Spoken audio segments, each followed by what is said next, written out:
Boa tarde a todos. Vamos reiniciar, então, o simpósio sobre ensino médico e antirracismo. Quero registrar a presença do nosso confrade acadêmico Alberto Schneider, diretor da Faculdade de Medicina da Universidade Federal do Rio de Janeiro, que está compondo a mesa e também vai nos fazer uma palestra. E também à minha esquerda, novamente, a acadêmica Eliette Busquelá, que veio nos prestigiar e nos deu essa honra. Então, passo agora a palavra à professora Gladys Garrido, que vai fazer a sua apresentação, substituindo a doutora Débora da Silva Vicente, sobre saúde, letalidade e racismo, ou sobre o que a professora Gladys preferir falar. Por favor, professora Gladys, com a palavra, nós agradecemos muito. É uma honra ter vocês, professor Mosquito Garrido, aí desde Angola, conosco, uma saudação especial para nossos companheiros de Angola. Com a palavra. Obrigada, professor Francisco. Escutam-me? Sim, tudo normal. Muito bem, obrigada. Muito boa noite. É uma honra estar presente nesta academia. Eu quero agradecer ao professor da academia, o professor Francisco Sampaio, pela honra que me agracia, pelo professor Saad, pelo convite, e à professora Camila pela prestimosa atenção e carinho. Muito boa noite a todos. Eu sou Gladys Garrido, sou médica. Habitualmente não me apresento dizendo que sou parda ou sou mulata, mas sou uma mulher, sou mãe, cresci, nasci neste país, Angola, é África, e o tema racismo para nós, os mais claros, também é sentido na pele, de uma forma mais camuflada, mas sim. E eu sou da, da minoria, da parte mais clara, então sinto racismo, sim, de uma forma um bocado triste. Mas eu não vim falar de racismo, é um tema que nós no nosso país omitimos, porque já sofremos muito com o racismo, e vim falar um bocadinho sobre o nosso sistema de saúde e o nosso crescimento em termos de medicina, e também beber um bocadinho da vossa experiência como académicos. Eu não sei se podia partilhar a minha tela, professora Camila. Sim, pode partilhar. Está de co-host, pode partilhar. Como é que eu faço? Aqui no meio, no Zoom, tem um botão de compartilhar. A senhora consegue ver? Não O vejo. share screen é um botão verde. Abre a sua apresentação na sua área de trabalho. Está mesmo aqui. Abre sua apresentação na área de trabalho, abre o share screen e clica em cima dela. Ok.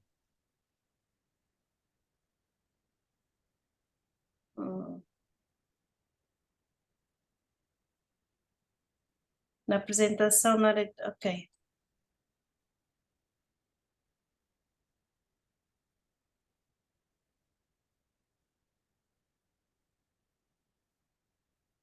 Não A senhora consigo. já abriu sua apresentação? Está aberta. Na área de trabalho. Agora clica em Share Screen, essa seta verde Certo. embaixo. Está E aí partilhado. clica na apresentação.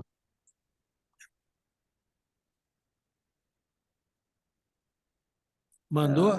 Então abre, Genilson. É melhor.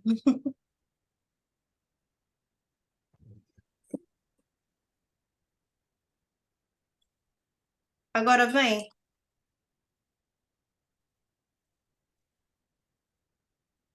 Ok, professora Gladys, estamos vendo. Muito bem. Obrigada. Bem, eu acho que todos... Vai me ajudar a andar? Só pedir para passar que ele passa aqui. Obrigada. Bem, para quem não conhece, Angola é um país africano, está na África Austral, é um país muito grande, com cerca de mais de quase 2 milhões de quilómetros quadrados, e atualmente tem um censo que avalia cerca de 29 milhões 700 habitantes. A nossa população ainda é muito jovem, com cerca de 50, próximo de 50% da população em idade inferior aos 15 anos, e apenas 3,9%, quase 4% da população acima dos 60 anos. Já tem melhorado muito a nossa esperança de vida, já esteve próximo dos 42 anos e agora nos últimos anos já conseguimos chegar perto dos 60, 70 anos a nossa esperança de vida. Entretanto, apesar de ser um país muito rico, é um país que vive quase metade da população muito abaixo da linha da pobreza. Ainda com uma taxa de escolaridade melhor, mas ainda uma taxa de escolaridade muito baixa. Por favor.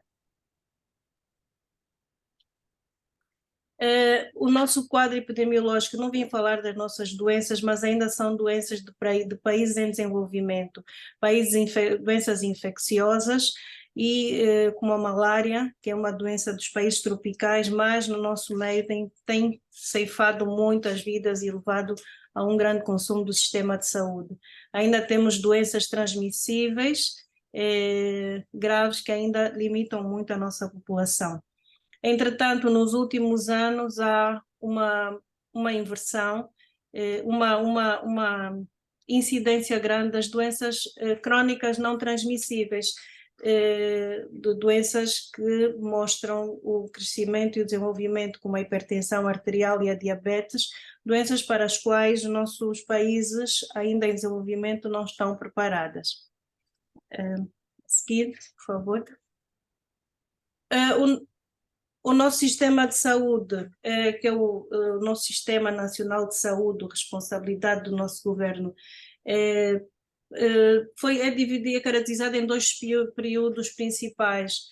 O sistema colonial, o período colonial, que não há muitos registros, vocês sabem que Angola foi colonizada por Portugal, por um país europeu, durante cerca de 500 anos, e a era colonial foi marcada de muitos registros tristes.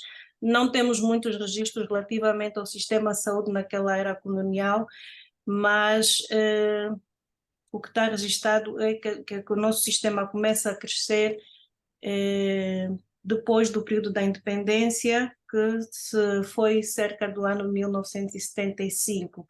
Mais ou menos nessa época, depois da independência, dos portugueses terem dado a independência a Angola, que ainda muitos deles foi um período paulatino e ainda vivemos muito do sistema de saúde português, mas começamos a tentar levantar-nos como país.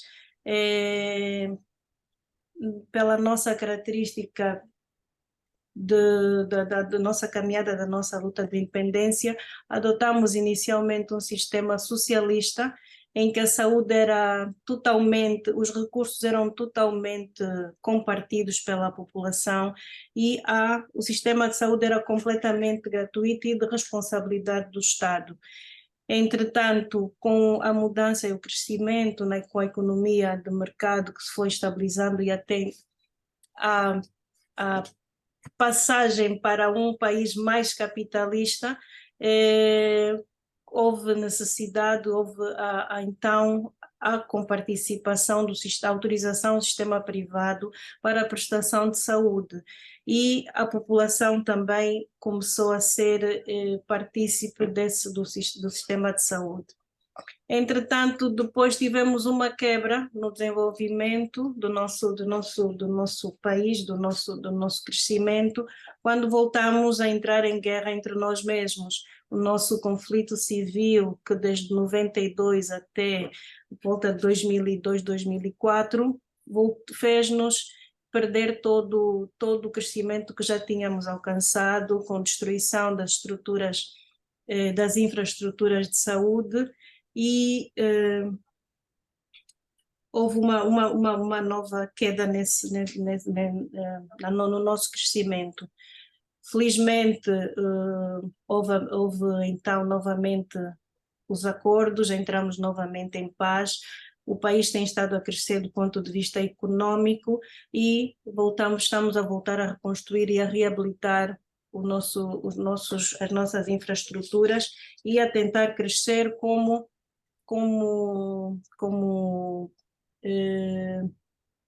seres, né, nesta sociedade. Então, o nosso sistema de saúde nacional, que é equivalente ao vosso SUS, né, o nosso SNS, é composto principalmente por 3 níveis, o sistema a seguir. O nível primário, que são os centros de saúde e atenção primária, que é onde deveriam estar. Pode passar o slide a seguir, que é onde deveriam estar focadas todas as nossas atenções, por sendo uma população jovem, as nossas doenças deveriam ser preveníveis. O slide a seguir. E então, o nível primário, pronto, é composto pelos centros de saúde, os postos médicos, e aí nesse sistema de saúde, infelizmente em Angola, a atenção é feita por pessoal técnico, enfermagem, enfermeiros técnicos que ainda temos neste momento, e é o primeiro nível de assistência à população. Ainda existem áreas com grandes áreas populacionais que ainda não têm nem sequer um posto médico para os atender. O nível secundário, onde temos os hospitais municipais, hospitais regionais, e depois os níveis terciários, que é o que ultimamente tem estado, são os centros de referência, mono e polivalentes, que nos últimos anos vamos tendo um grande crescimento destes postos, destes hospitais de referência. A seguir, por favor. Então, como disse, nosso Sistema Nacional de Saúde já não é só o Estado, o governo, o Ministério da Saúde, mas é composto por um setor público, um setor privado, onde temos a apoiar o setor público, as Forças Armadas, que tem um grande serviço de saúde bem estruturado, muito forte, o Ministério do Interior e algumas empresas públicas, principalmente as petrolíferas, que prestam serviços à população e também, em algumas ocasiões, prestam serviços privados. E o setor privado também, agora nos últimos anos, tem crescido a parte para o lucro, né, para o lucrativo, com a iniciativa individual, mas também ainda temos as organizações internacionais e a ajuda das igrejas, que são as que têm, que mais vão à busca da população, das populações mais carenciadas, que não têm acesso ao setor do Sistema Nacional de Saúde, aos hospitais e aos postos médicos, mas estas organizações, principalmente as religiosas, levam ajuda médica, medicamentosa, de comida e água a algumas populações ainda. A medicina tradicional é muito usada no nosso meio. Não há assim dados, mas é muito usada no nosso meio, existem muitas ervanárias. O maior receio é que, sendo um país pouco desenvolvido em termos de científicos, muitas vezes a medicina tradicional, em vez de ajudar, pode prejudicar, porque são fármacos não doseados, ervas não doseadas e às vezes nos prejudicam e nos levam a complicações sérias. Mas às vezes é o que a população tem. Somos um país pobre e às vezes é o que está ao alcance, e pela questão cultural é o que mais tem muita credibilidade no nosso meio ainda. Relativamente às infraestruturas, como disse, foram destruídas inicialmente pela guerra, Temos muitas infraestruturas que ainda foram deixadas do sistema colonial, que são nas principais capitais do país. Aí agora temos novas infraestruturas. O slide a seguir, por favor. E atualmente temos construção de vários hospitais. Temos estado, atualmente já se contam com mais de 10, são 15 hospitais nacionais nas principais capitais do nosso país, das principais províncias, vários hospitais gerais, hospitais municipais, centros de saúde, centros materno-infantis, e ainda temos várias unidades sanitárias de referência a serem construídas. O grande problema são os meios. O slide a seguir, por favor. Os meios, os medicamentos, que ao sermos um país vindo de uma guerra, apesar de ser muito rico ainda em organização, os meios, equipamentos, medicamentos de produção nacional que são muito escassos. A produção nacional é quase que escassa, são raras as empresas, os laboratórios para a produção dos medicamentos são muito poucos, não cobrem o mercado, então continuamos a viver de importações, então os gastos com a saúde para a importação são enormes. Apesar de estarmos pela minha experiência, apesar de estarmos a adquirir tecnologia altamente sofisticada, temos poucos recursos para manter, poucos recursos humanos capacitados para manter. Estamos a fazer o que podemos, mas ainda é muito, ainda falta muito. E os recursos humanos, a seguir, por favor, relativamente aos recursos humanos, da investigação que eu estive a fazer, crescemos muito da nossa história, quando houve a libertação do colonialismo, restaram em Angola apenas cerca de 20 médicos.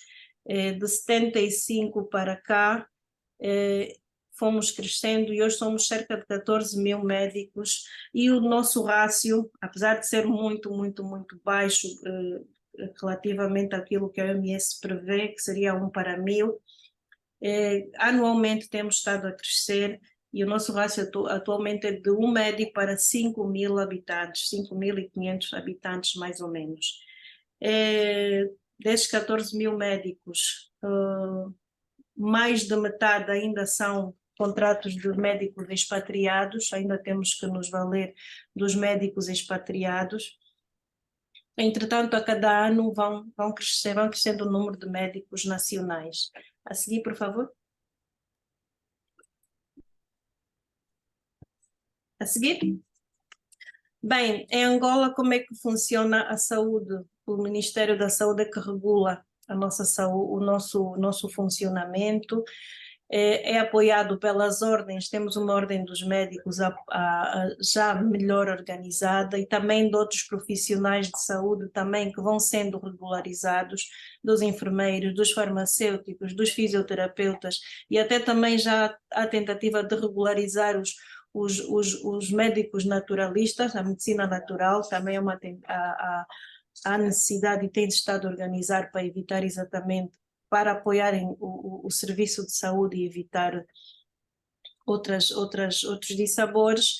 E nos últimos anos os colégios de especialidade que têm estado vindo a organizar-se cada vez mais, e vamos já regularizando, e várias especialidades médicas já são formadas e reconhecidas aqui em Angola. Felizmente. A seguir. A nossa faculdade de medicina, a nossa história em medicina, como disse, vem de longe, vem ainda... A seguir? A seguir? Ainda da era pré-colonial. Angola era uma colônia portuguesa, e em Angola, em Luanda, existia a chamada aula de medicina e anatomia. era das colônias portuguesas mais privilegiadas, e havia em Angola já uma escola médica, depois foi passada a chamar-se médico-cirúrgica de Luanda, e mais tarde, em 1845, mais ou menos, foram suspensas as atividades de formação em Angola, pronto, nas colônias, deixando só a colônia Goa, onde havia o Instituto Prático de Saúde Ocidental Portuguesa. Muitos anos depois, em 1963, voltaram-se a fazer formações médicas em Angola, com o curso médico e os estudos gerais universitários sob a administração portuguesa. Aí foram formados vários nomes da medicina, que eram médicos angolanos, e alguns médicos portugueses foram formados por essa escola.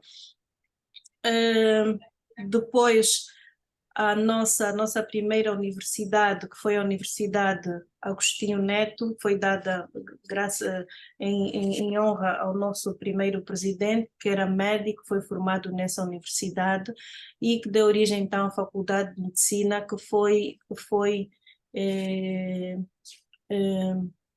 legislada já só apenas no ano de 1985. Atualmente nós temos, são poucas, mas já temos muitas, já temos algumas, temos formação médica em cerca de 7 universidades, temos 9 universidades. Destas, slide a seguir, por favor. Destas são 7 públicas, entre elas um Instituto Médico Militar, que forma em cursos de Engenharia e de Medicina, e as restantes, e que se encontram, e a Faculdade de Medicina, não é? Da Universidade Agostinho Neto, que se encontram anteriormente só em 2 províncias, que eram Luanda e Huambo, que eram as capitais mais importantes, e atualmente já temos em várias regiões, região norte, região sul, e já em 5 províncias temos universidades com faculdades de medicina, de onde já saíram pelo menos 2 grupos de médicos nos últimos anos. E depois temos 2 universidades privadas que formam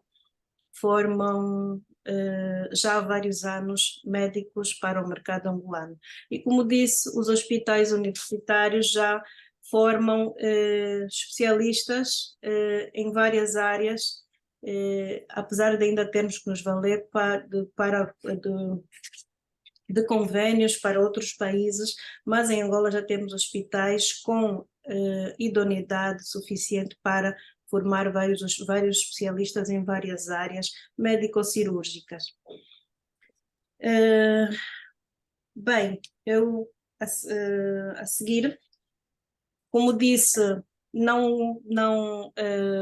o nosso setor de saúde ainda é muito pobre, está longe do Brasil, está muito longe, mas temos notado nos últimos anos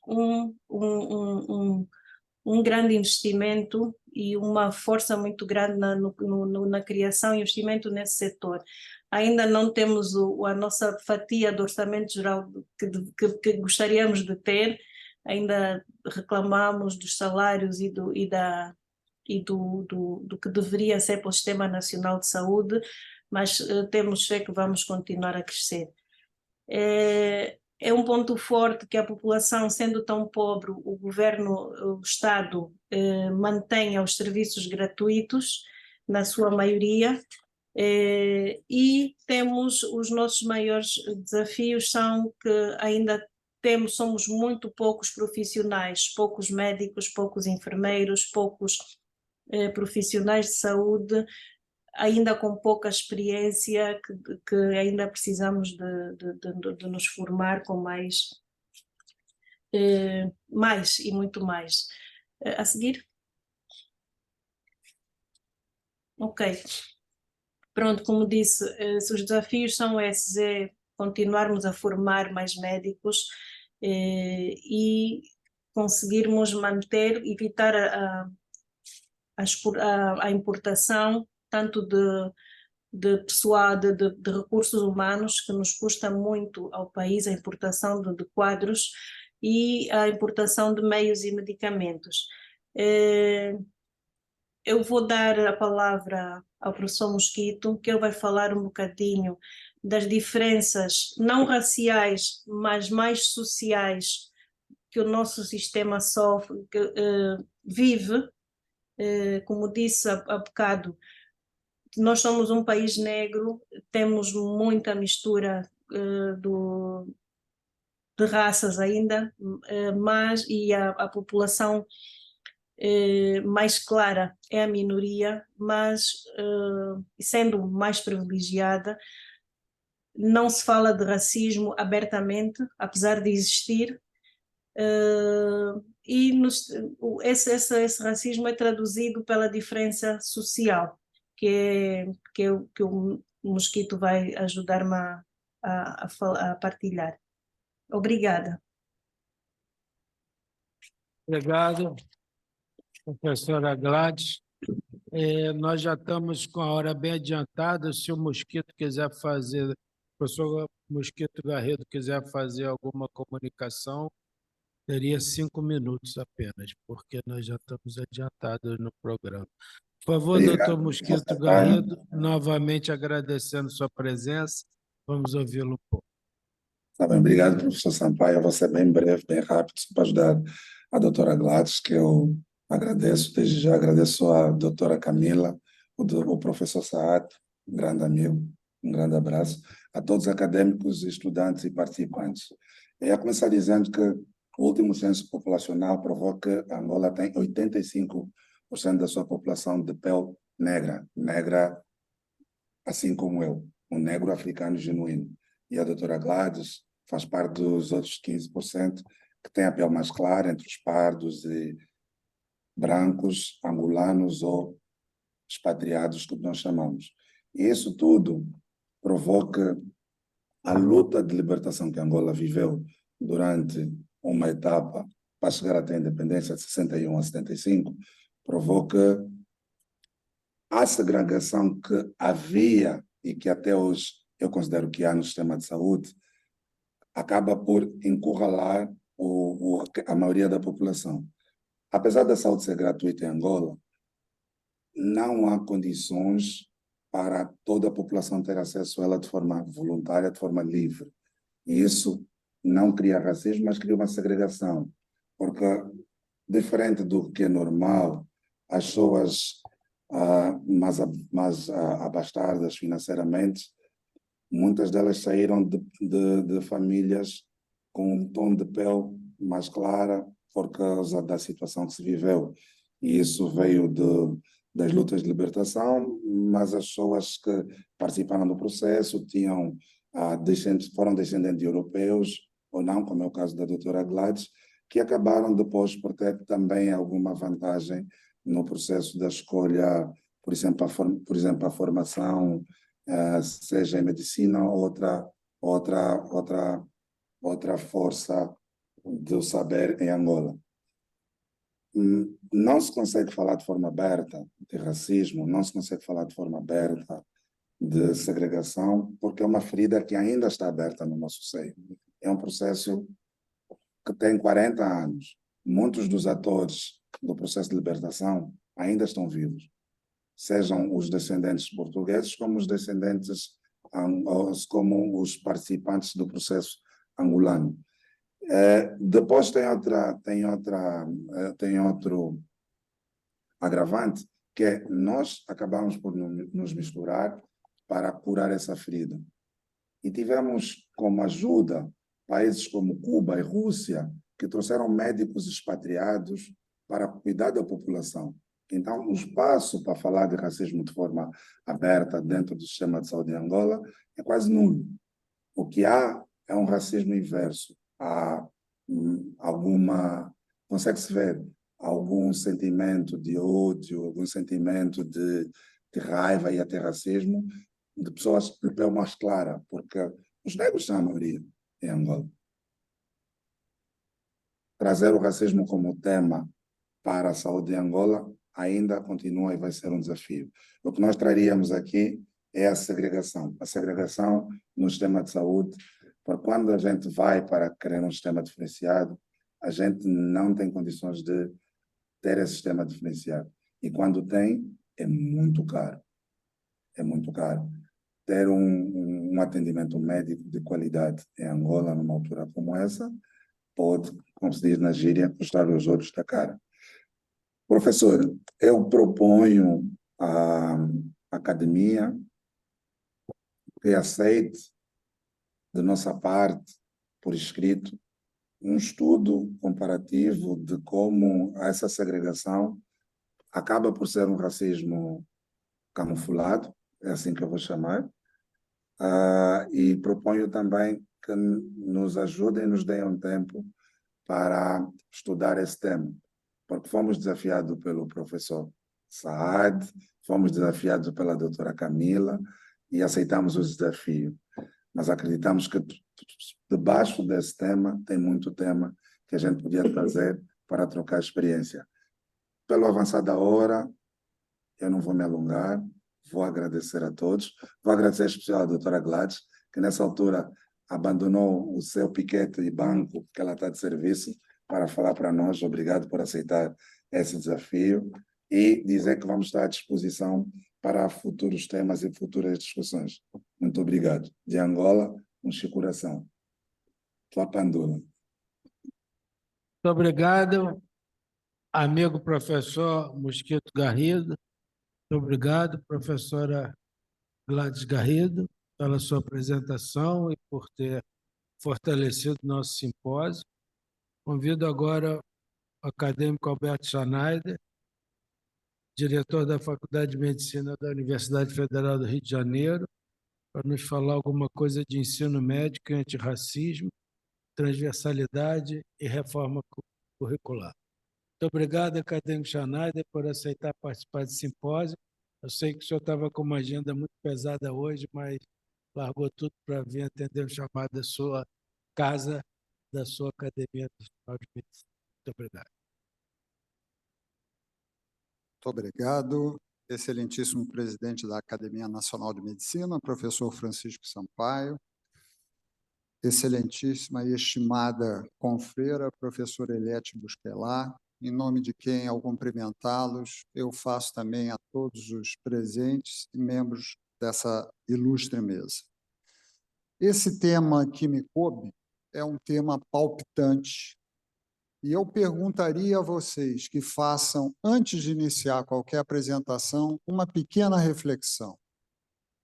Aqueles que tenham algum tipo, né, de comportamento diferenciado com relação a aspectos de religião, raça e cor.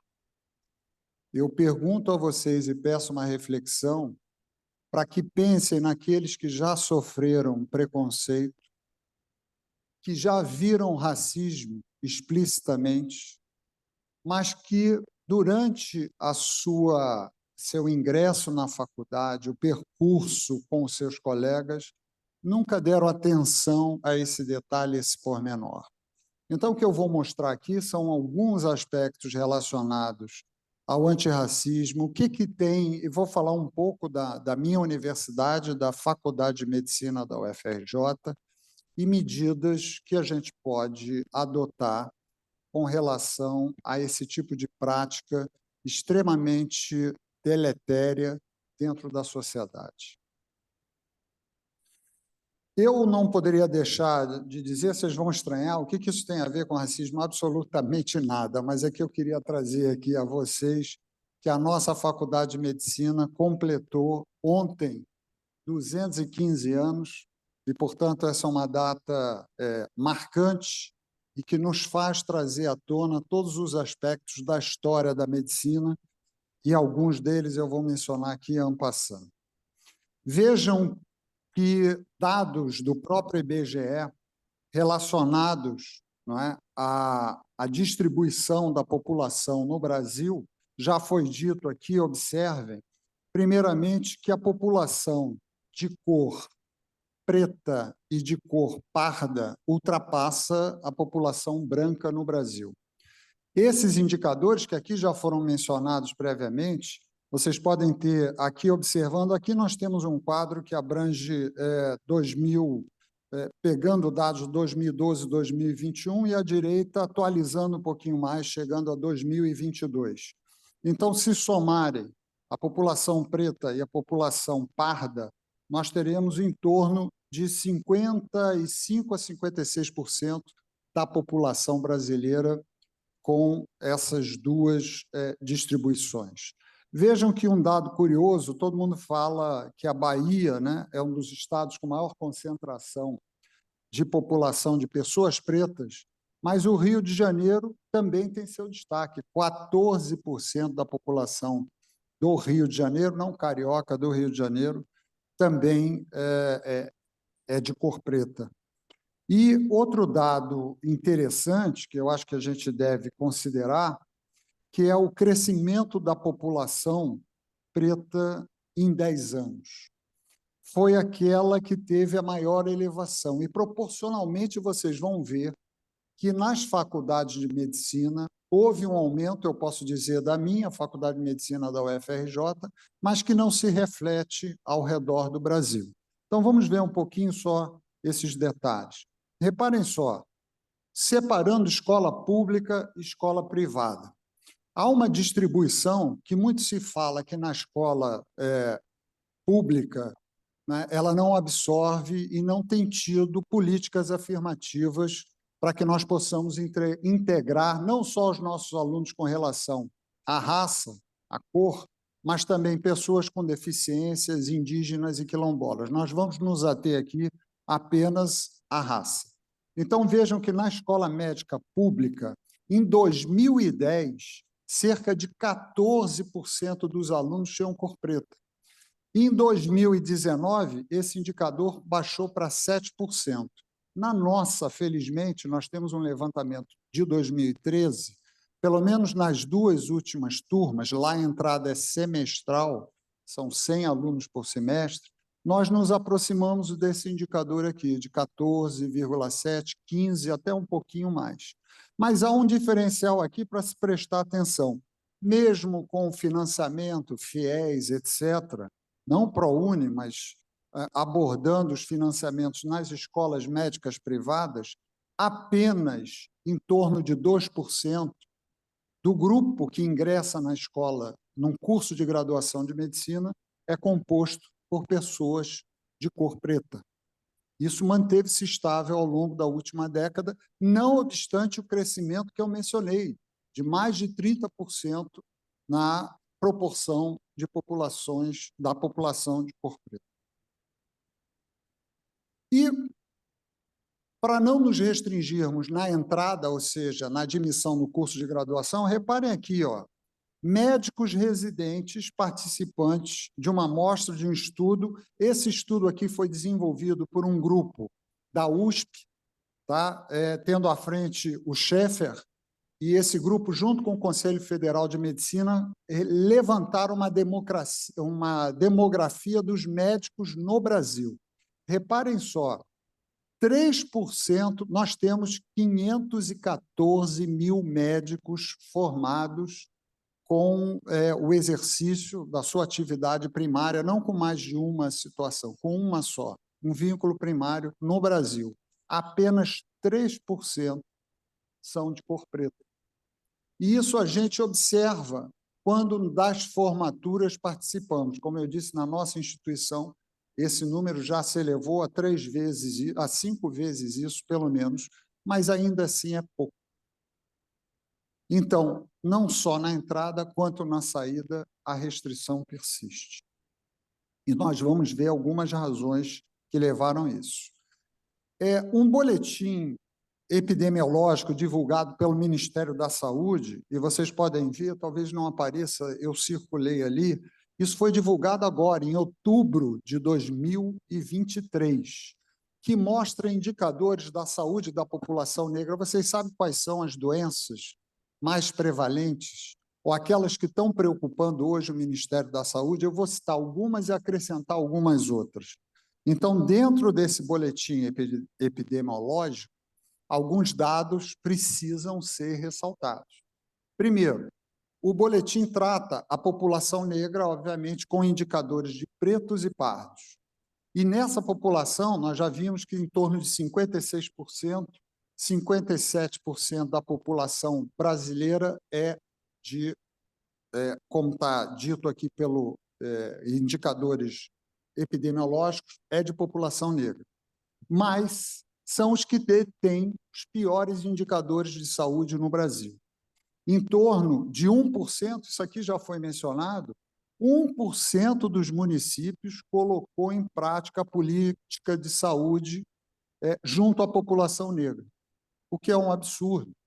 Isso já está estabelecido e definido por diretrizes, inclusive, ministeriais. Agora, vejam aqui, vamos falar principalmente de algumas causas genéticas e alguns determinantes socioeconômicos que tornam mais prevalentes determinadas doenças na população negra.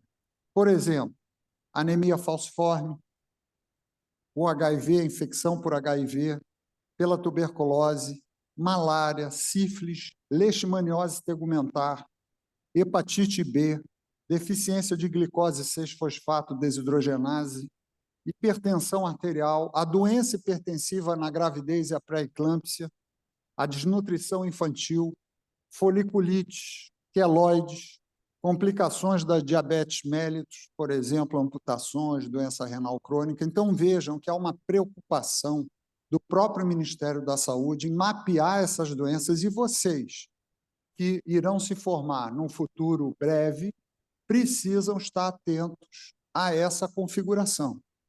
Não basta apenas estudar uma população predominante, né, focando apenas na população branca, porque isso não vai ser aquele cenário que vocês vão encontrar, especialmente falando do SUS.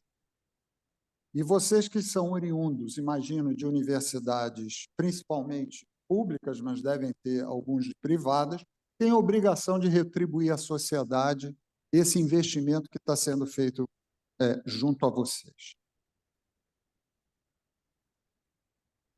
Agora, reparem, onde é que nós podemos agir? Já existe, todo mundo sabe, que existem diretrizes curriculares nacionais para o curso de medicina. Isso foi promulgado por uma resolução em 2014. Quem é que segue essas diretrizes? É o diretor de vocês, junto com o núcleo docente estruturante da faculdade, que diz o seguinte: olha, no currículo temos que abordar a transversalidade de alguns assuntos, algumas temáticas. Uma das temáticas que estão previstas, dentre as temáticas previstas, uma delas é a étnico-racial, que está aqui descrita dentro de um capítulo próprio das diretrizes curriculares. Claro que nós temos as questões políticas, ambientais, socioeconômicas, etc., etc., mas não pode ser negligenciado ou esquecido. Se ao longo do curso dos 6 anos vocês não tiverem nenhuma abordagem, quando a gente fala em transversal, é uma abordagem que perpassa por outros períodos dentro dos semestres das disciplinas que vocês têm no curso de medicina, e não apenas uma coisa estanque e isolada. Vejam que isso prossegue com alguns detalhes. No próprio exame físico, vocês vão perguntar, poxa, mas exame físico, o que isso tem de tão especial e de tão diferente? É previsto que o exame físico, além de você ter a destreza, né, as competências para realizar uma boa anamnese e exame físico, você tem que estar preocupado também com a diversidade étnico-racial. Isso está previsto nas diretrizes curriculares nacionais de medicina, para quem não sabe. Um outro ponto que também é observado no artigo 23, são vários capítulos, né? Você vai lendo as diretrizes curriculares e aí em cada capítulo aparece uma observação. Aqui é explícito. O artigo 23 fala de abordagens de temas transversais no currículo que envolvam, dentre outros conhecimentos, né, direitos humanos, pessoa com deficiência, ensino de Libras, etc., educação das relações étnico-raciais. E ainda vai mais além, que é algo que já foi incluído no currículo do ensino médio, fundamental e médio, dos ensinos fundamental e médio, que é a história da cultura afro-brasileira. É um tanto assim atípico né? Porque raramente, excepcionalmente, esse assunto é abordado na grade curricular dos nossos cursos de medicina, públicos ou privados, mas está previsto por uma regulamentação do Ministério da Educação. Nós, na Faculdade de Medicina, eu vou dourar um pouquinho a pílula, mas só para mostrar o que as instituições podem fazer. Nós temos uma disciplina que alguns aqui até imaginam que possa ter esse conteúdo, da atenção integral à saúde, em que há pontos próprios e claros de estudos da saúde da população negra. Isso faz parte da ementa da disciplina. Se nós formos para o internato de medicina e família e comunidade, há alguns pontos de convergência quando a gente fala em avaliação familiar e comunitária. Nós temos que abordar os diversos estratos da população brasileira. Nós não podemos ficar focados apenas em condições prevalentes ou de elite ou aquelas que não fazem parte de um dia a dia de algumas referências que talvez vocês tenham. Uma coisa é um atendimento junto ao SUS, outra coisa é o atendimento junto, outra experiência é o atendimento junto à sua clínica particular. Mas isso não quer dizer que você vá separar a sua vida, dizer assim, não, eu não atendo isso, atendo aquilo. Pelo contrário, vocês têm que estar habilitados e adquirirem competências que os permitam fazer esse tipo de atendimento, para serem bons médicos, certo? Então, continuando aqui, apenas alguns exemplos de disciplinas. Os direitos humanos. Nos direitos humanos, a gente aborda todas essas questões de diferenças, identidades, questões étnico-raciais, também estão vinculadas a essa opressão, a violência que ocorre, a segregação, como aqui foi dito. Então, são detalhes que precisam estar previstos dentro do seu conteúdo do projeto pedagógico do curso. E eu, só para não cansar vocês, eu trouxe mais uma, aí já levando a pós-graduação, nós temos, por exemplo, um mestrado profissional em atenção primária, que é desenvolvido na Faculdade de Medicina, no Hospital Escola São Francisco de Assis, né? Ambos, o Hospital Escola é da Universidade Federal do Rio de Janeiro, faz parte do complexo hospitalar, onde esse quadro de alterações de saúde e doença, o empoderamento, os determinantes sociais também são observados. Nós temos ainda, só para citar mais uma das ações da faculdade, uma comissão de direitos humanos. Essa comissão de direitos humanos tem seu regimento no primeiro item do artigo 2º, que compete à comissão a promoção da igualdade racial e combate à discriminação racial. Então, gente, não há como negligenciar esses assuntos. E a gente não está falando só sobre igualdade racial, fala-se sobre igualdade de gênero, combate à homo, lesbo, bitransfobia. Não é? O indivíduo diz assim, não, eu sou cis, eu não quero saber do resto. Não pode. Você lida com o ser humano, você lida com o próximo, você não lida com gênero. Isso tem que ser muito bem alinhavado dentro da formação de vocês. Então, qualquer tipo de discriminação socioeconômica, religiosa, político-ideológica, a pessoa com deficiência, quem de vocês aqui não conhece um colega que possa ter ou que tenha alguma deficiência? Quais são as medidas que são adotadas dentro do universo da sua faculdade para lidar com essas situações? Não são situações fáceis de resolver, mas são situações que precisam ser debatidas e igualmente aprofundadas dentro das discussões quando você lida com esses assuntos na sua grade curricular. Muito se pergunta sobre as cotas raciais. Como é que as cotas se deram? Aliás, a UERJ foi a precursora, se eu não me engano, no Rio de Janeiro, com relação a cotas raciais, uma discussão que se prolongou por muito tempo em outras universidades, especialmente as federais, com uma certa resistência, e, ao final, chegou-se à seguinte conclusão, por N estudos, que não há praticamente diferença alguma em termos de rendimento do aluno que entrou por cotas raciais daquele que entrou normalmente por ampla concorrência. Então, qualquer tipo de juízo de valor sobre isso é um pré-julgamento equivocado. Como é que se faz a distribuição das cotas, isso previstas por lei? As cotas, elas abrangem, está escrito lá nas 2 primeiras linhas, o ingresso de pretos, o ingresso de pardos, seriam a população negra, indígenas, pessoas com deficiência, e de acordo com a proporção da população na sua unidade da federação, ou seja, no estado em que você mora, ou que esteja fazendo a prova, ou vai ser direcionado pelo Enem para aquele tipo de faculdade. Então, isso se baseia no censo do IBGE. Ninguém inventou esses dados, não. No Rio de Janeiro, qual é a proporção da população branca? X. Então, nós vamos usar esses indicadores para o nosso raciocínio. E na UFRJ, ela é distribuída dessa forma, imagino que na maioria também o seja. Então, nós temos as vagas totais. O nosso curso é uma entrada de 100 alunos por semestre. Entram 100. Metade é reservado para ampla concorrência e 50 ficam para o ingresso dessas ações afirmativas. Desses 50, há uma distribuição por renda. Quem tem mais de 1,5 salário mínimo, quem tem menos de 1,5 salário mínimo. E aí, para cada lado, metade, ou seja, nós estamos falando de 50, aqui de 25 para cada lado, 13 vão para pessoas pretas ou pardas ou indígenas. O que significa que, somado às duas, 1/4 das vagas são destinadas à população negra ou indígena. Aqui embaixo ainda há uma outra divisão para pessoas com deficiência, etc. Esse é o esquema clássico, previsto, inclusive, por lei. E já se estendeu também para a recomendação junto à pós-graduação, não só nos cursos de graduação, que ainda não é muito atendido ou cumprido.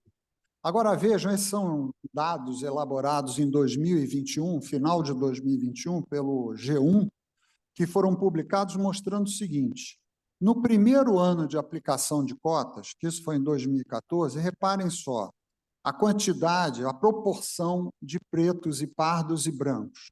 Antes das cotas, nós tínhamos em torno de 20 e poucos % de população de pretos e pardos. Isso se manteve estável durante um bom tempo até a aplicação das cotas no seu primeiro ano, vamos dizer assim. Considerando 2014 como esse balizador, reparem, a partir daí houve um crescente, não muito, não substancial, mas aumentou sim o número de ingressantes de cor preta e parda pelas ações afirmativas.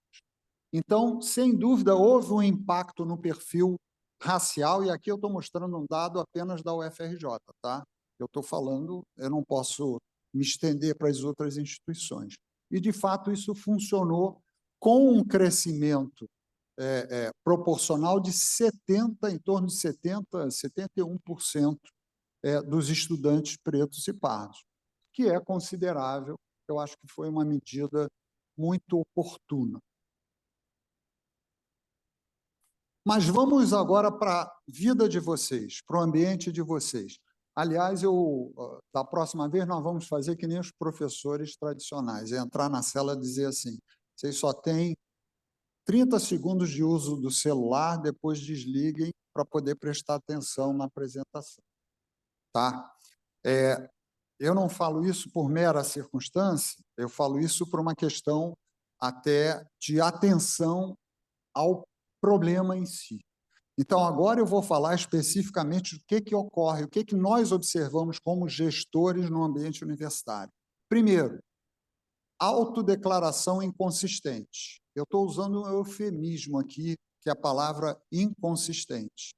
Vocês sabem que há muitos alunos que se declaram de cor preta ou parda para poder entrar pela política de cotas, e que hoje já não é tão vantajoso assim. Ele vai ter que pensar 2 vezes, mas, de qualquer maneira, ao se autodeclarar e começar a frequentar o curso, os colegas o surpreendem e sabem disso. e vão denunciar à instituição esse ato, no mínimo. Depois nós temos o nosso querido professor Saad, que pode falar um pouco sobre os aspectos, as repercussões judiciais de uma postura como essa, ou falsidade ideológica, ou crime, mas, enfim, eu vou deixar isso para quem domina o assunto. Mas, vejam, foi necessário criar comissões de heteroidentificação.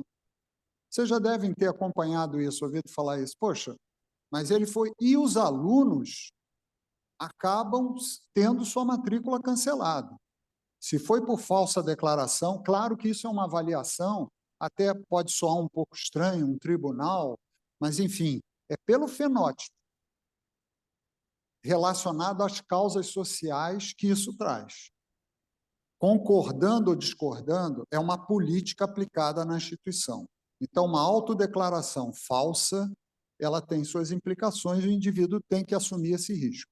O segundo ponto é a ausência de condições, que foi citado aqui pela professora de Angola, a ausência de condições de mobilidade, sustentabilidade, permanência no curso. Se não houver políticas de assistência estudantil, isso vai acontecer.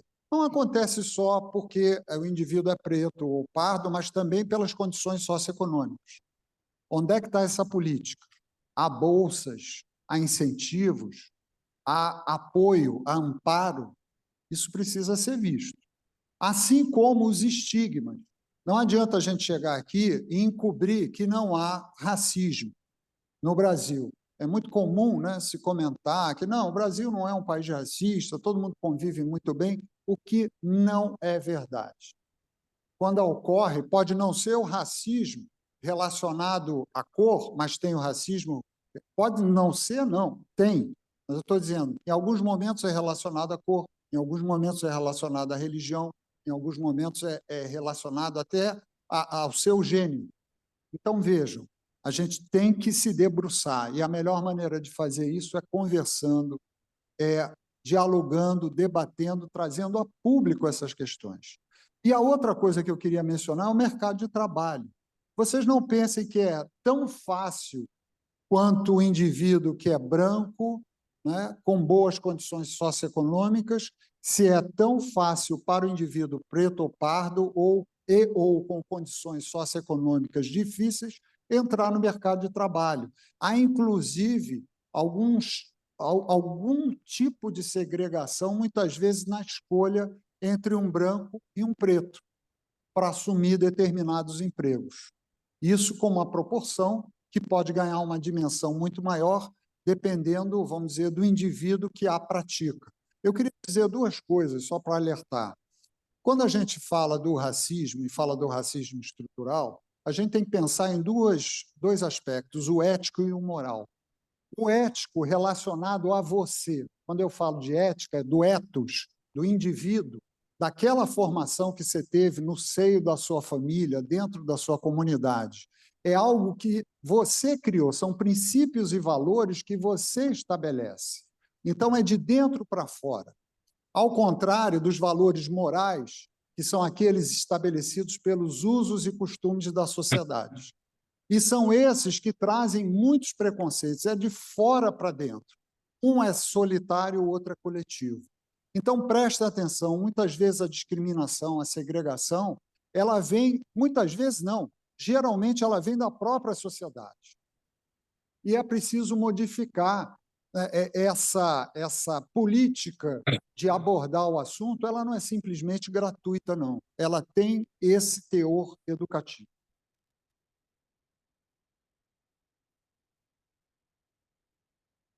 Agora não está entrando aqui, ó.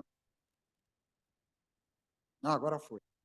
Gente, então, olha só, como é que a gente pode promover a igualdade, combater o racismo, fazer uma política universitária justa, direcionada à saúde da população negra?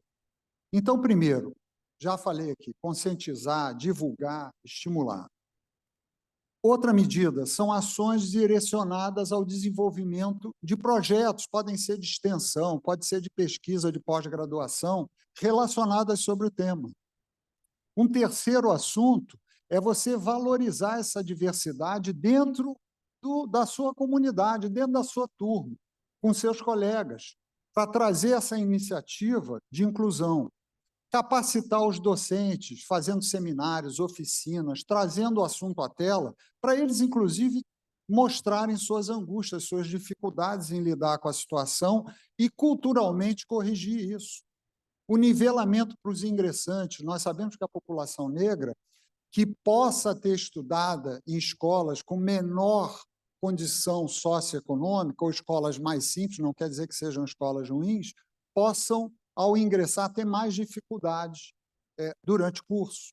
Então, é preciso que você traga um nivelamento para esses alunos, que é algo muito difícil de se fazer, diga-se de passagem. Outra questão são estratégias da própria política universitária, financiamentos, bolsas, né? O apoio psicossocial, jurídico, o pedagógico e até de saúde desses alunos. Muitos alunos desistem porque o curso de medicina é caro. Ainda se compram livros, por mais que a gente tenha internet, mas se usar a rede mundial de computadores, você também tem que comprar, né? Antigamente, a gente fazia, um colega nosso, vou falar de uma época de muito antigamente, né? Que era o Xerox. Então, um pegava um livro e saía xerocando, que era coisa absolutamente ilegal, para entregar os livros para os colegas. Ou então tinha alguém que fazia uma apostilazinha. E isso gera um custo, gera um ônus, fora ao longo do curso. Fortalecimento de coletivos estudantis negros. Por exemplo, lá na medicina a gente tem o Negrex. Não é da medicina, isso é nacional. Isso é importante, estimular os grupos, não como segregação, porque você se junta, independente de raça, religião, você se junta, talvez até por uma autoproteção. E você precisa quebrar essa redonda.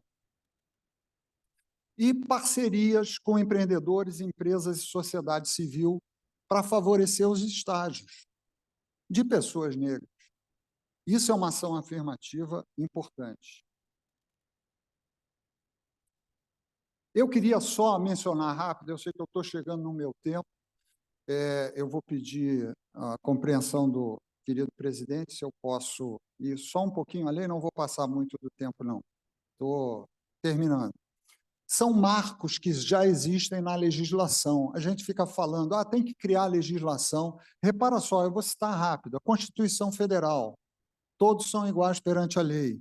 O crime racial está previsto por uma lei desde 1989 e recentemente foi equiparado a injúria racial ao crime racial. Inclusão no currículo, já mencionei isso, da cultura afro-brasileira, ensino fundamental e médio.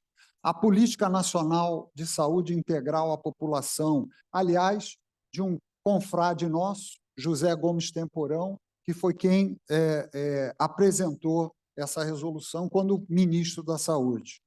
O Estatuto de Igualdade Racial, nós teremos aqui, brevemente, dia 20, o Dia da Consciência Negra, o Dia Nacional de Zumbi.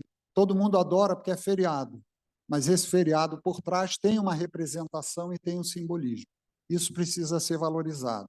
Ações afirmativas de lei de cotas, reserva de vagas para cargos em concursos públicos e, por fim, muito recentemente, a criação do Ministério de Igualdade Racial e a criação da bancada negra na Câmara dos Deputados, que vocês devem ter acompanhado. Isso é uma coisa agora, esse mês, tá? E que, lembrando que em torno de 1/4 da bancada dos parlamentares são pessoas pardas ou negras. Então, gente, eu quero trazer aqui, só para lembrar, todos são iguais perante a lei, e a prática do racismo constitui crime inafiançável, imprescritível. Isso não pode ser esquecido. Racismo é crime. Eu termino, então, com uma frase muito forte e muito emblemática, que diz o seguinte: a força da alienação vem dessa fragilidade dos indivíduos, quando apenas conseguem identificar o que os separa e não o que os une. Quem falou essa frase foi nada mais, nada menos do que um professor que ganhou o título de professor, que recebeu a outorga do título de professor honoris causa da UFRJ, mas uma das pessoas um dos professores mais conhecidos do Brasil, que foi, para aqueles que não conhecem, professor Milton de Almeida Santos. Então, eu termino aqui com essa homenagem a ele. Muito obrigado. Muito obrigado, querido confrade diretor. Excelente exposição. Nós vamos agora ter alguns minutos para reflexões. Eu também vou fazer alguns anúncios, mas quero convidar nosso organizador, professor Eduardo Saad, para fazer alguns comentários. Eu sei que ele está se coçando aí desde o primeiro. Agora você tem alguns minutos. Muito obrigado, muito boa tarde a todos. Eu, de forma não protocolar, mas muito resumida, queria agradecer e cumprimentar nosso presidente, professor Sampaio, todos aqueles que fizeram uso da palavra hoje, o Luiz Eduardo Batista, o professor Schneider, Gladys e Mosquito Garrido, a querida amiga e companheira Camila Torres, e por último, mas não menos importante, a professora Denise Ornelas. Eu fiz aqui todo um apanhado, professor Sampaio, não para que eu pudesse falar por mais 30 minutos, mas sim para que eu tivesse a oportunidade de ouvir um pouco mais aqui a professora Denise Ornelas. Eu selecionei das 50 perguntas que eu tinha, apenas 3 para a professora Denise, prestigiando aqui a presença dela, e não sendo se reforçar, né? Que lideranças, né, como o professor Schneider e o professor Sampaio, assumam, né, o compromisso com esse debate, é algo mais do que relevante entre nós, né? Professora, eu aqui como seu aluno, né, eu anotei aqui 3 questões. Em primeiro lugar, diante daquela framework, né, aquele painel, né, que a senhora trouxe aqui, eu acredito eu que seja norte-americano, né, originalmente, e eu estava tentando identificar ali elementos brasileiros naquele painel, né? Me pareceram que 2 aspectos fundamentais da sociedade brasileira escapavam ali e que me parece que eles têm importância, relevância para a compreensão dos problemas do acesso à medicina e racismo entre nós, né? Religião e crime, né? Com a recente formação de associações antidemocráticas, com dinâmicas autoritárias entre nós, que acabam promovendo, no fim das contas, assassinato de lideranças negras, né? Então, essa é uma primeira questão. Uma outra, já abusando do meu tempo aqui, professor Sampaio, é com relação às promessas da transformação digital. Será que a transformação digital não poderia ampliar esse acesso que nós viemos aqui criticar o seu caráter eminentemente restritivo? Eu, como professor de criminologia, né, eu costumo acompanhar patrulhas policiais em comunidades altamente vulneráveis aqui do Rio de Janeiro. E o que eu pude perceber apenas como impressão, eu não tenho esse dado do ponto de vista científico, daí a minha pergunta, né? Em regra, o acesso à saúde promovido pela telemedicina tem causado uma redução, uma restrição no acesso à saúde, sobretudo nessas comunidades altamente vulneráveis. Por que eu vou subir o morro se, no fim das contas, a pessoa pode ligar o celular? O médico tende a não subir mais, né? Então, eu queria ouvi-la se essa minha impressão ela tem algum fundamento científico. E depois, assim, para o final, né, eu trabalho com questões de segurança pública. E eu venho percebendo que cada vez mais a solução para a segurança pública é a radicalização das questões de saúde pública, né? Nós, na segurança pública, facilmente criamos as hotspot areas, né? Criamos ali áreas para priorizar ações de natureza político-criminal, em regra, altamente seletivas, racializadas, né? Em que medida a gente pode utilizar os recursos da saúde pública para criar esses mesmos hotspots, né? Será que um hotspot de saúde pública não diminuiria a incidência de crime e da criminalidade entre nós, né? Enfim, são esses 3 dos 50 questionamentos que eu tenho aqui, professor Sampaio. Mas eu digo tudo isso porque eu gostaria muito que, a partir, né, desses 2 eventos que o senhor nos proporcionou aqui na Academia Nacional de Medicina, nós pudéssemos criar uma agenda de trabalho, uma agenda de cooperação efetiva, né, para além do discurso, que é muito importante como início de sensibilização, mas a partir do qual devem advir práticas sociais concretas, né? Inclusive com publicações científicas, né? Quem sabe aí uma edição especial dos Anais da Academia, voltados especificamente para objeto e que possam inspirar entre nós ações concretas, né? Então, muito obrigado. Aqui eu rapidamente queria contribuir com o diálogo dessa forma hoje. Obrigado. Obrigado, professor Saad.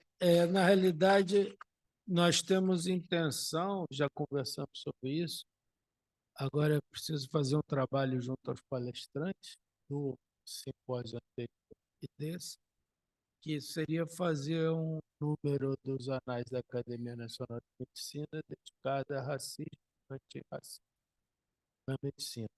E aí nós faríamos apanhado das palestras em forma de artigos, publicaríamos isso, né, na revista mais antiga do Brasil, e isso ficaria eternizado aqui em nossa academia, até como uma forma de prestação de contas, né, a tudo o que aconteceu.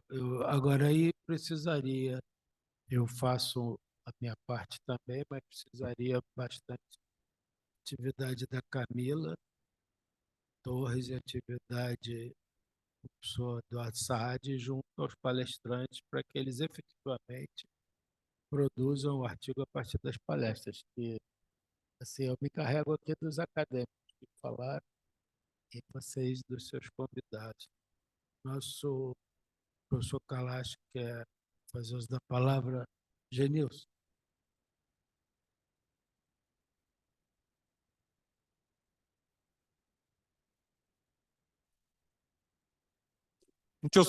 Muitíssimo obrigado, excelentíssimo presidente.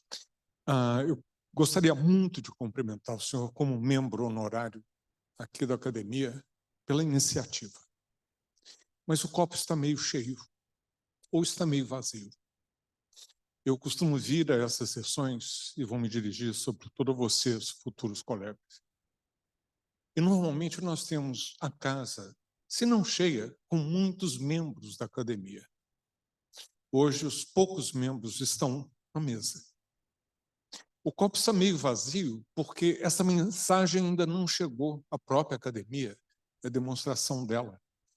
Nós não temos membros da Academia Nacional de Medicina que sejam negros, pardos ou pretos. E o que eu gostaria de chamar a atenção é que o futuro pertence a vocês. Nós estamos dando um peteleco. Eu achei brilhante essa iniciativa, presidente, porque nós tivemos aqui o diretor da faculdade na qual eu me formei, faculdade que ainda era Nacional de Medicina, faculdade federal, uma das mais importantes do país, mostrando, demonstrando. Mas como Angela Davis, a ativista norte-americana, talvez de maior importância hoje no mundo, afirma, não basta não ser racista, você tem que ser antirracista. A minha área de trabalho não é sobre raça, mas eu, como julgado branco, eu costumo brincar que eu levei 12 horas para sair do Brasil branco e chegar para fazer minha pós-graduação, e depois morei na Inglaterra e pela Europa há 35 anos. Eu levei 12 horas para sair branco e chegar lá pardo. Veja como esse conceito de raça é absurdo. Nós ouvimos da nossa colega de Angola que ela sofre racismo ao revés, porque ela tem a pele mais clara. Nós precisamos enfrentar essa praga estrutural, estruturante na nossa sociedade, começando por ser não apenas não racista, mas antirracista. E como meu trabalho é sobre longevidade, eu juntaria também idadista. Vocês não estão aprendendo o suficiente sobre as pessoas que vocês vão tratar. O Brasil está envelhecendo. Deem-se conta disso. Exijam que na formação de vocês aprendam muito mais sobre pessoas velhas. Porque gostem ou não de nós, vocês vão cada vez mais praticar medicina, não com bebês, adolescentes e adultos jovens, mas cada vez mais com pessoas idosas. Que bom! Envelhecer é bom, morrer cedo é que não presta. Quando eu nasci, a expectativa de vida era de 43 anos. Nós estamos com mais de 77. Nós vamos ter que acompanhar a revolução da longevidade com a revolução da educação. Fiquem atentos a isso e somem. Somem sempre. Não sejam racistas, idadistas, LGBTistas, machistas, porque vocês estarão em minoria. Muito obrigado, senhor presidente. Obrigado, professor Kalash. Eu já lhe convido também para que prepare o seu artigo, pequeno artigo, sobre... Podemos falar sobre pardos, pretos e longevidade, porque certamente os negros, né, pardos, mas pretos não têm a longevidade dos brancos.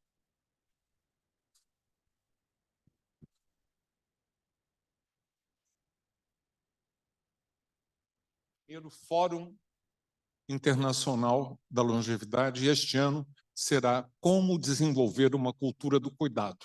Não é curar só, é cuidar. Ótimo. E cuidar cada vez mais de pessoas longevas.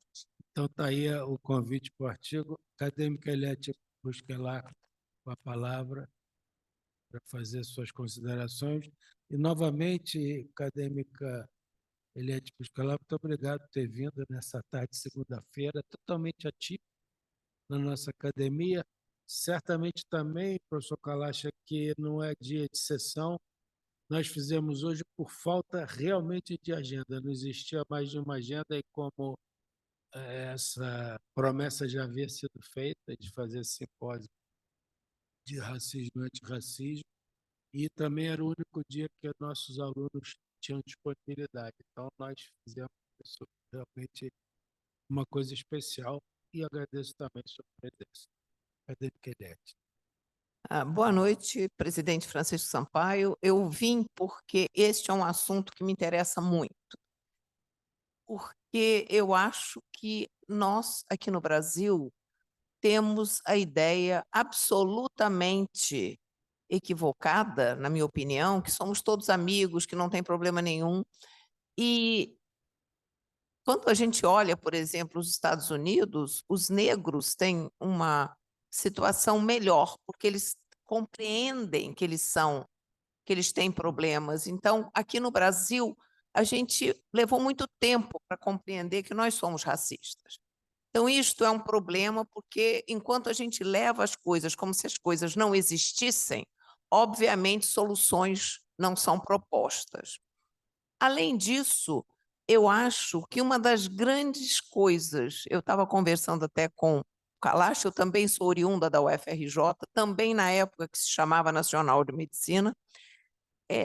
A gente aqui no Brasil tem a mania de achar que todas as coisas vão ser resolvidas num passe de mágica e que a gente não precisa trabalhar para que as coisas sejam, para que qualquer problema seja resolvido. Por outro lado, a beleza do Brasil, na minha opinião, é que em qualquer coisa que a gente resolva ser sério e trabalhar, existe trabalho para ser feito e a gente pode fazer, mesmo que seja uma pequena diferença.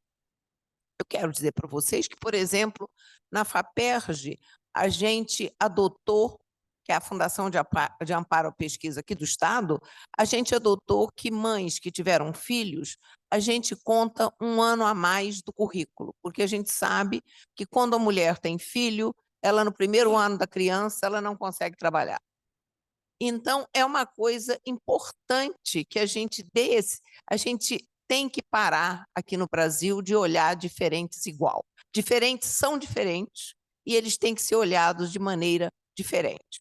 Então, eu acho que é fundamental que a Academia Nacional de Medicina dê esse passo, e eu quero de novo parabenizar o nosso presidente Francisco Sampaio, porque nós não só precisamos discutir esse tipo de problema, como também precisamos olhar o que as universidades aqui no Brasil estão fazendo para que a gente tenha mais soluções para discriminação e, como disse o Kalash, não é suficiente que a gente não seja racista, a gente tem que ser antirracista. Como a gente tem que ser pró mais igualdade de gênero, menos discriminação em todos os níveis. Eu acho que isso é fundamental. Muito obrigada. Obrigado, acadêmica Eliette Busquelar. Eu queria convidar agora a professora doutora Camila Torres, que está lá em São Paulo, nos assistindo. Camila, queria que você falasse 2 ou 3 palavras finais e também se comprometesse em obter o material para o nosso número dos Anais da Academia Nacional de Medicina sobre racismo e antirracismo na medicina. Então, agradecendo já aí, todas as falas, inclusive as perguntas e comentários, acho que muito pertinentes. A gente iniciou falando sobre isso, né, da necessidade de tornar a nossa fala uma ação concreta, né, para que a gente possa efetivamente se mover de um ponto primeiro de constrangimento, de desconforto, de percepção, mas para algo que seja real. E acho que de tudo que foi trazido aqui, inclusive não sei se vai ter tempo para a professora Denise responder às provocações do meu amigo Saad, mas de todo modo, acho que é muito importante realmente que a gente pense sobre isso, né? A Lívia Santana Vaz, ela fala que é equivocado quando a gente fala que as instituições elas fracassaram em tentar fornecer e aqui instituições a gente pode pensar, a universidade, qualquer que a gente queira, o serviço, o estudo, o tratamento, a medicina racialmente equitativo, né? Porque essa ideia de fracasso é pressupor que a gente tentou, que teve um caminho que foi oposto e mal sucedido. Quando, na verdade, o que a gente percebe, o que a gente está refalando aqui hoje, que percebe que, na verdade, as nossas instituições sempre se demonstraram forjadas a partir dessa hierarquização racial das pessoas, né? Então, na ordem natural das coisas, as instituições públicas e privadas vão reproduzir essas práticas, que vão desumanizar algumas pessoas e superhumanizar outras pessoas. Então, acho que a mensagem que eu gostaria de deixar aqui, ali linkando com o que o Eduardo colocou, que a gente possa, e com o que já conversamos com o Dr. Saad, eu me comprometo a conversar com os palestrantes do primeiro e segundo simpósio para que a gente tenha os artigos, e já deixo a sugestão, uma abertura de trabalhos para que os acadêmicos e estudantes e quem mais queira também possam integrar esse número com suas perspectivas, acho que é muito importante.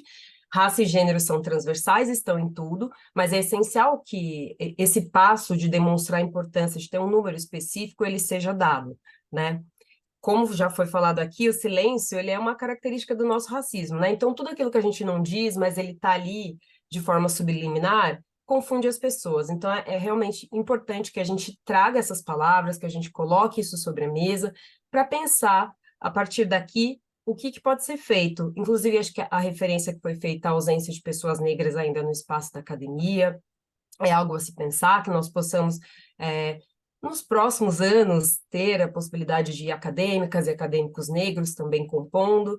A representatividade é importante, e, para além da representatividade, que as pessoas possam estar de forma equilibrada nos espaços, com os seus lugares de fala, com sua produção de conhecimento respeitada, e tudo isso que foi trazido aqui hoje, eu acho que nos leva para esse lugar. Então, o final da minha fala é reiterar esse convite para as nossas ações, através do GT, através dessa revista que foi falada, de proposições que possam surgir a partir daqui para a academia, e eu me coloco à disposição no que for necessário para contribuir com isso.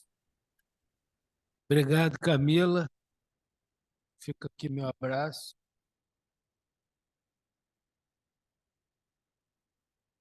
Agora, para encerrar, após as provocações do nosso Eduardo Saad, nós vamos convidar a professora Denise Ornelas, que deve ter 2 ou 3 questões para comentar. Por favor, professora Denise. Prometo que eu vou ser breve, né? O professor Francisco já falou que tem a dificuldade dos acadêmicos de sair daqui, eu já vivi isso como acadêmica também, então me colocando nesse lugar. Mas, brevemente, acho que a gente precisa fazer esses diálogos com a justiça, precisa fazer esses diálogos interseccionais, porque a medicina, muitas vezes, ela acha que se basta, né? E quando a gente foi surpreendido pela questão das políticas de reparação, e provocado, inclusive, a se posicionar sobre isso, foi realmente os cursos de medicina dentro das universidades brasileiras, os cursos mais resistentes a isso, né? Porque a gente tem uma capacidade muito grande de achar que a gente é a elite intelectual do país, que são os vestibulares mais concorridos e, consequentemente, ter maior dificuldade de fazer essa incorporação, até porque quem inventou que os negros eram inferiormente inteligentes foi a própria medicina com o eugenismo, né? Com medidas falseadas de crânios na medicina legal para justificar aspectos dessa criminalidade supostamente atribuídos, quanto, na verdade, a não inserção do negro na sociedade brasileira a partir de uma política reparatória, como eu falei lá no início, desde 1888, com a questão do fim da escravização, mas a incorporação com direito à saúde, educação, liberdade religiosa, liberdade de culto, a própria prática, né, das medicinas tradicionais africanas, porque assim, é impossível, sabe, presidente, que a gente considere que a medicina brasileira é forjada dentro de uma medicina popular, com saberes indígenas, com saberes originários, e que de todas as 5 milhões de pessoas trazidas de África para cá, todo o conhecimento em relação à fitoterapia, em relação ao manejo de cuidados, ao manejo de feridas, não tenha sido objeto da medicina tradicional africana em algum momento. Então, a gente é capaz de reconhecer medicina tradicional chinesa, medicina tradicional ayurveda, a gente consegue entender outras racionalidades, mas quando a gente chega na medicina africana, essa medicina ela some, ela não existe, ela passa a ser só um objeto de colonização. Parece que a gente, dentro da matriz europeia e centrada no conhecimento ocidental, é que leva para a África a possibilidade de cura a partir da nossa farmacopeia. Então, é complexo, né, de analisar, mas, ao mesmo tempo, isso tem toda a relação com o que Eduardo pergunta sobre religião e criminalidade. Quando eu pego as religiões de matriz africanas e criminalizo logo depois da libertação, né, das pessoas escravizadas, aquela possibilidade de ganho que eles tinham como curandeiros, como tratadores de medicina tradicional no Brasil, ela foi extirpada. Quando eu criminalizo, inclusive até hoje, né, quando eu criminalizo a macumba, a própria maconha, a cannabis e outras formas alternativas de cuidado, eu de alguma forma estou dando essa mensagem, que aquelas práticas elas têm que ser criminalizadas, aquelas práticas elas não são de excelência suficiente, cientificamente falando, para que elas possam ser reconhecidas. E aí a gente perde a oportunidade de estudar, de diversificar, de entender aonde a gente pode ter diálogos e canais e criar novas alternativas, enfim. A questão da medicina, da telemedicina e da inteligência artificial é outro campo enorme de debate. Na Universidade Federal de São Paulo, a gente tem uma disciplina optativa dentro da medicina preventiva e social, vou dar aula lá na quinta-feira que vem, numa disciplina que é sobre formação em saúde e racismo.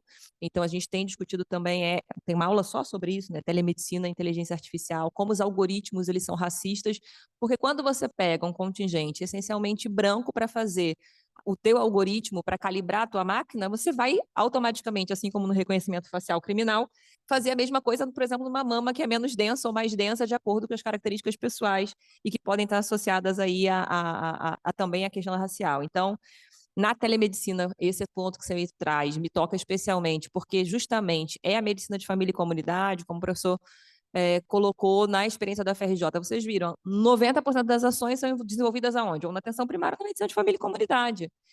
É ainda um ponto muito crítico de discussão. A gente tem que discutir a nefrologia e como a fórmula de cálculo de clearance renal, ela é uma forma racializada hoje de excluir pessoas negras de uma fila de transplante, de fazer precocemente um diagnóstico de ciência renal crônica e botar essa pessoa para fazer uma diálise, dar condições para que essa pessoa realmente consiga fazer o processo de cuidado que vai levar ela a fazer um transplante renal lá na frente.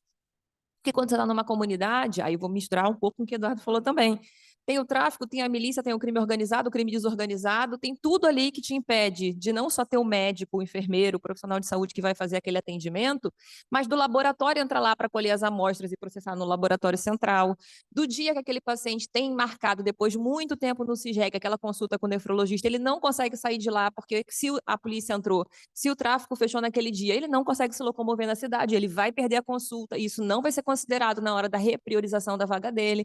Então, está tudo tão imbricado que eu posso falar aqui horas sobre todos esses processos e como eles dinamicamente interagem no sentido de manter naquela estrutura que a gente falou que era privilégio, que na verdade não é privilégio, é direito à saúde, as pessoas que já estão nesse lugar de poder ter esse acesso e quem não está continuar fora, entende? Então, tudo isso também está envolvido, obviamente, com a questão da violência, né? Tanto a violência do ponto de vista envolvimento com a criminalidade, como a violência que passam os corpos negros em relação a todos esses processos de trabalho, de desemprego, na educação, e claramente como isso vai impactar né, nessa fórmula, que é se eu cuidasse melhor dessas pessoas, se eu oportunizasse para essas pessoas não só, né, o cuidado das doenças, como a gente falou o tempo todo aqui, mas que a gente poderia falar da promoção de saúde, do aleitamento materno como uma forma de promover a saúde das crianças, a questão de uma atenção ao pré-natal, ao parto, ao puerpério, a diminuição da violência obstétrica, como marcadores de bem viver, de qualidade de vida, que fariam essa oportunidade das pessoas negras não só terem melhores índices, né, de saúde, mas também de qualidade de vida, para estudar melhor, para viver melhor, para dormir melhor, para disputar de igual para igual uma vaga de professor na FRJ. Porque quando a gente está falando aqui, né, da Academia Nacional de Medicina e da pouca representatividade negra, ou ausência de uma representatividade negra, a gente está falando de uma medicina que é, em todas as suas formas, assim também. O Conselho Federal de Medicina não tem nenhum conselheiro federal de medicina identificado negro. Eu fui da diretoria do Sindicato dos Médicos de São Paulo durante 5 anos e eu era a única mulher parda naquele espaço. Então, eu fui da Câmara Técnica de Medicina de Família e Comunidade do CREMESP em São Paulo e do CFM por 5 anos, por 6 anos, da diretoria da Sociedade Brasileira de Medicina de Família e Comunidade.